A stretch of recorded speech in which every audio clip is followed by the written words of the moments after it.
Bonjour et bienvenue sur cette nouvelle vidéo où je vais aborder les postulats et les principes comptables.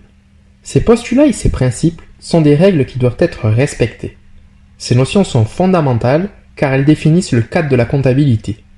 De plus, comme nous l'avons vu précédemment, l'information comptable est fiable, pertinente et intelligible. Ces postulats et principes la rendent fiable et pertinente.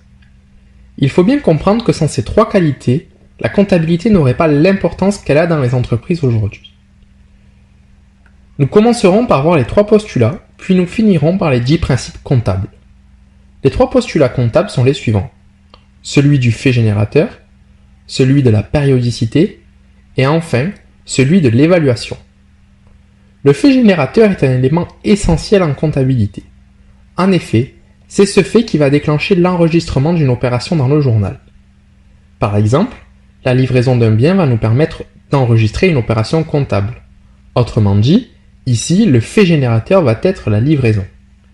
Il est important de se poser la question du fait générateur pour savoir à quelle date nous devons procéder à un enregistrement comptable dans le journal. Le postulat de la périodicité nous indique trois choses essentielles. Un exercice comptable dure 12 mois. À la fin de celui-ci, nous devons fournir de l'information, c'est-à-dire qu'à la date de clôture de l'exercice comptable, nous faisons un arrêt sur image pour voir la constitution du patrimoine de l'entreprise.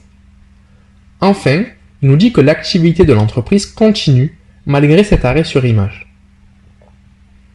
Le postulat de l'évaluation nous dit que la comptabilité se fait en euros et au coût historique. Cela signifie que lorsqu'on achète un bien à titre onéreux, alors on rentrera en comptabilité la valeur d'acquisition de ce bien. On oppose le coût historique à la juste valeur. Concernant les principes comptables, il y en a 10. Le principe d'image fidèle est le fait de représenter de la plus fidèle des manières possibles l'activité de l'entreprise. Elle ne peut donc pas dire qu'elle a vendu pour 1 million de marchandises si cela n'est pas le cas.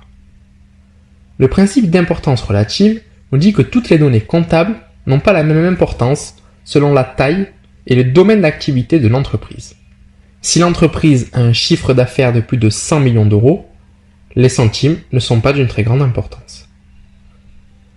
Les principes de régularité et de sincérité sont le fait que la comptabilité doit être conforme aux règles, et ces règles doivent être appliquées de façon sincère.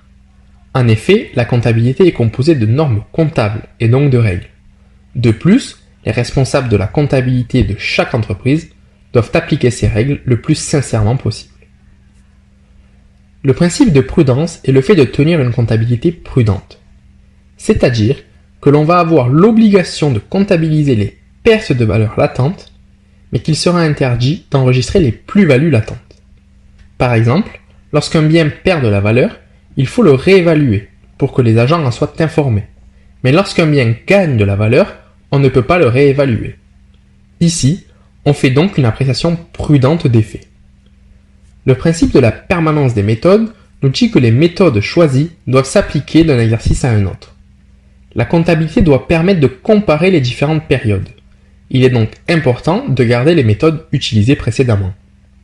Un changement de méthode est néanmoins possible, mais il devra être justifié par un élément exceptionnel, comme le changement d'une norme comptable.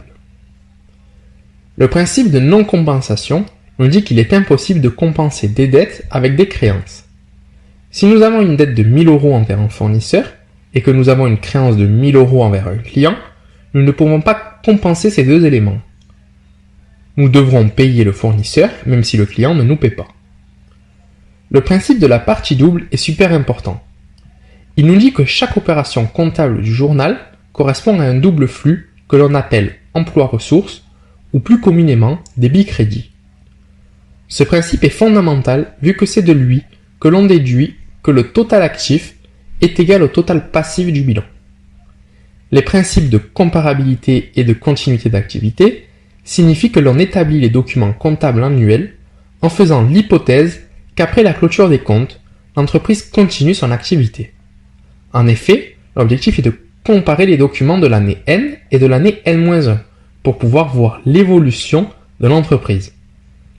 Ce principe entraîne celui de la spécialisation des exercices, qui nous dit que les charges et les produits doivent être rattachés à l'exercice du fait générateur, pour pouvoir comparer les documents de la meilleure des façons possibles.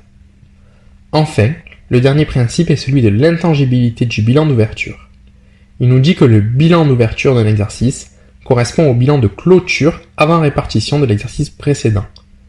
Cela signifie qu'on ne peut pas faire intervenir des modifications de patrimoine hors enregistrement comptable.